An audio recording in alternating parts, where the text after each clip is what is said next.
그러니 깨어 있어라. 너희의 주인이 어느 날에 올지 너희가 모르기 때문이다.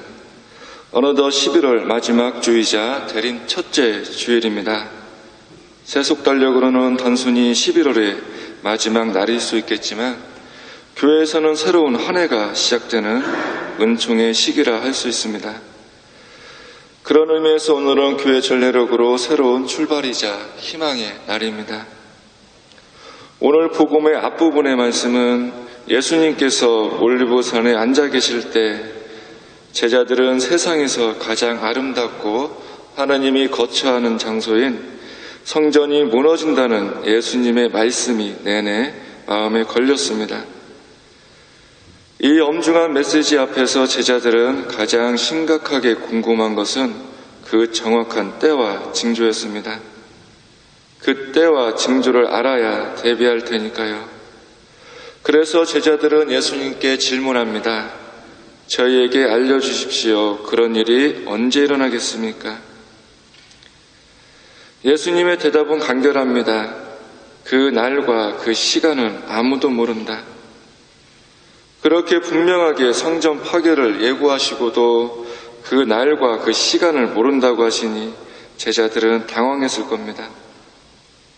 그 날과 그 시간이 언제인지 정확히 알아야 역선으로 계산해서 계획을 세우고 준비할 수 있을 테니까요. 이런 제자들의 마음을 아시는지 모르시는지 그날은 하나님만 아시고 그 때는 누구도 알 수 없다고 하십니다. 그때를 너희가 생각하지도 않은 때에 사람의 아들이 올 것이라고 말씀하심으로써 예수님을 믿고 세례를 받아 자녀가 되었다고 해서 마냥 마음을 푹 놓고 그때를 맞이할 수는 결코 없음을 일깨워 주십니다. 그때를 알지 못하고 마냥 기다린다고 생각하면 그 시간의 무게에 짓눌릴 것 같습니다. 기다림이란 고통스럽게 견뎌야 하는 인고의 세월이 되는 건 한순간입니다. 인간 마음의 저변에 오지 않을지도 몰라라는 초조한 어둠이 짙어지면 짙어질수록 그 시간이 쓸모없이 낭비되는 것 같다는 생각에 지배당하기 때문입니다. 시간이 걸려도 언젠가는 올 것이 분명해 라는 믿음이 있으면 기다림의 시간은 전혀 다른 태도로 채워지고 한숨과 따분한 시간이 아니라 깨어있는 시간으로 변화됩니다.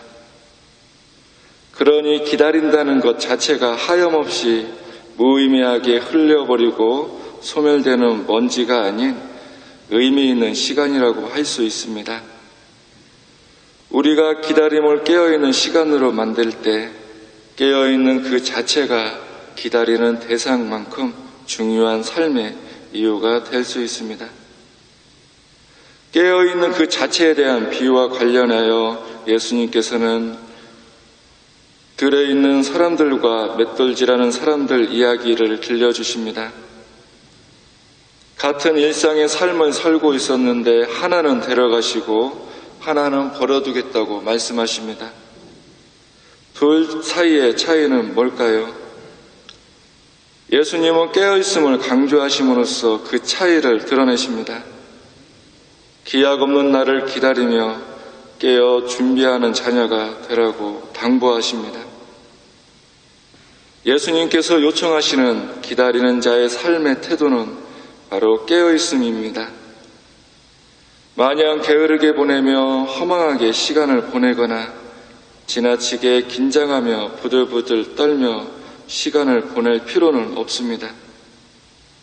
기다림의 태도는 깨어 일어나서 우직하게 성심껏 기다리며 하루하루 살아가는 겁니다. 기다리는 시간이 길어지면 처음에는 기다리는 이유에 대해 생각하게 되고 점차 기다리는 나 자신의 내면을 들여다보게 됩니다. 나아가서 나와 너와의 관계를 성찰하게 되고 계속 더 기다려야 하는 이유와 기다리는 동안 할 일들을 궁리하게 됩니다. 바로 여기에서 기다림의 의미가 발생합니다. 이렇게 기다림이 그 자체로 나에게 중요해질 때 우리는 어둠 밤의 시간을 버틸 힘을 얻게 되고 내면도 깊어지고 이웃과 함께 예수님에게 더 가까이 다가갈 수 있게 됩니다.